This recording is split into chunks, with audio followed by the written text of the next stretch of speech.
Vamos avanzando en esta reflexión que venimos haciendo con la iglesia de la epístola a los Hebreos. Llegamos hoy al capítulo 12 y contempla el autor cómo el gentío, el pueblo, los creyentes hacían grandes esfuerzos por permanecer fieles al evangelio, pero también comenzó a notar que muchos, ante las dificultades, ante las pruebas, ante las exigencias, bajaban la guardia y desistían del seguimiento. Ahora les dice: es necesario que nos quitemos todo aquello que nos estorba, y dice claramente, el pecado, y que corramos sin desistir en esta carrera que nos ha tocado. Por eso la vida cristiana es todo un esfuerzo de seguimiento, y como un buen atleta, además de la preparación, además del entrenamiento, hay que quitarse todo el peso que haga más fatigoso el caminar. Y ese peso en nuestro caminar cristiano son nuestras realidades de pecado. Tal vez podremos llegar, pero llegaremos fatigados y retrasados. Pero quien es capaz de soltarse de esas realidades interiores, su paso y su caminar hacia el Señor se hace más agradable y más ágil.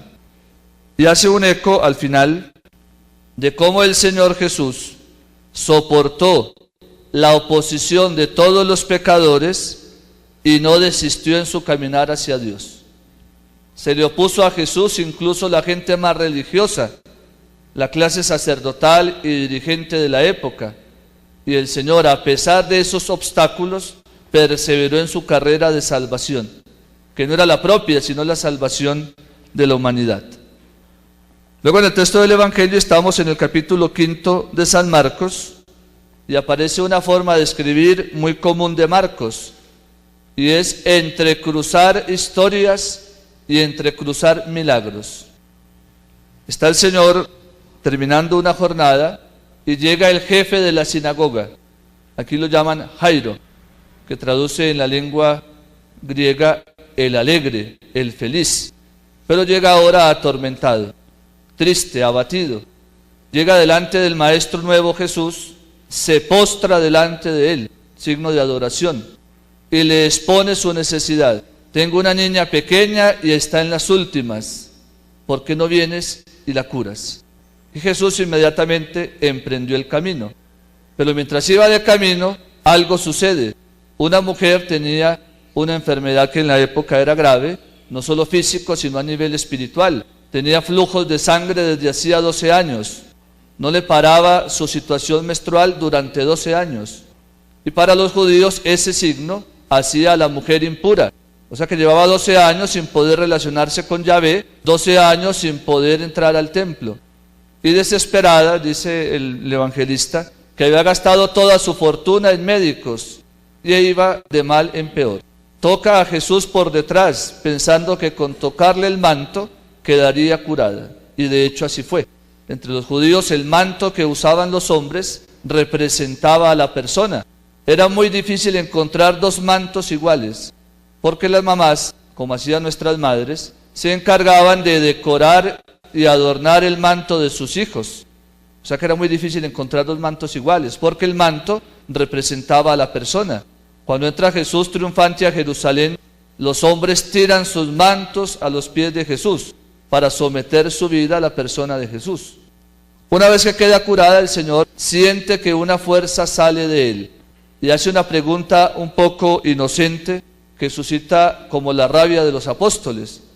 ¿Quién me ha tocado? En un gentío que todo el mundo se apretuja y Jesús pregunta ¿quién me ha tocado?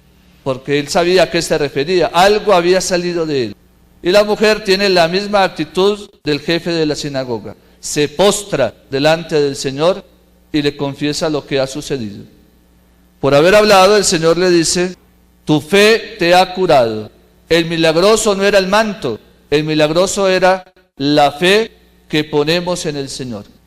El Señor siempre tiene el poder de obrar lo mejor en nosotros, pero actúa en la medida de nuestra fe.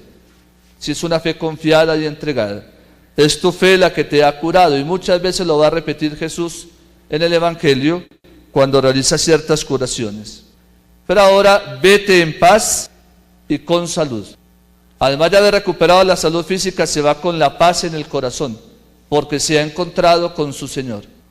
A veces nosotros le pedimos a Dios muchas realidades materiales, pero pocas veces le pedimos la oportunidad de encontrarnos con Él, de verlo cara a cara, de llevar la paz en el corazón, porque sabemos quién es Él. En esa entretención que tuvo Jesús mientras iba a la casa del jefe de la sinagoga, llega la noticia, ya la niña murió, entonces deja al maestro tranquilo. Y el Señor anima al jefe de la sinagoga como animó a esta mujer enferma. Tranquilo, no temas, basta que tengas fe. Es la fe la que expulsa todo temor, toda angustia, todo dolor y todo sufrimiento. Cuando llega a la casa, pronuncia el Señor una frase que es típica de la teología de la muerte entre los católicos. La niña no está muerta, está dormida. Los que lo escucharon se burlaron. Nosotros creemos que la muerte es un simple sueño, un sueño para despertarse en el encuentro personal con Dios. Para los paganos, la muerte sí es el término de todo. En la liturgia eucarística, cuando oramos por los difuntos, siempre decimos: te pedimos, Señor, por aquellos que han dormido en Cristo. Esos son los que han creído. Y a renglón seguido decimos: y por aquellos que han muerto en tu misericordia. Aquellos que murieron y vivieron pensando que después de la muerte no había nada. Esos sí han muerto. Ahora los confiamos a la misericordia de Dios para que Él los haga también despertar. Cuando recibe esta orden la niña, Talita Cumi, contigo hablo, niña, levántate, ella se incorporó. Y anota el evangelista, la niña tenía 12 años. Los mismos años que llevaba la mujer enferma son los mismos años de la niña que había muerto.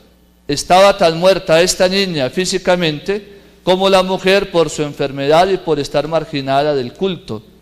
A veces a nosotros nos preocupa mucho la muerte física y esa ya ha tenido solución en Cristo Jesús. Nos tiene que preocupar más es la muerte espiritual, el hecho de estar lejos del Señor por nuestros pecados, pero esa muerte a poca gente le angustia y esa es la más grave. Hoy hay que pedirle al Señor que nos lleve también a levantarnos de esas situaciones de muerte que nos postran, de esos pecados que nos tienen tan esclavizados, que nos cuesta dejar atrás y somos incapaces de dejarlos atrás solos, pero con la voz del Señor que nos dice levántate, confiando en su palabra, sí podremos ser capaces.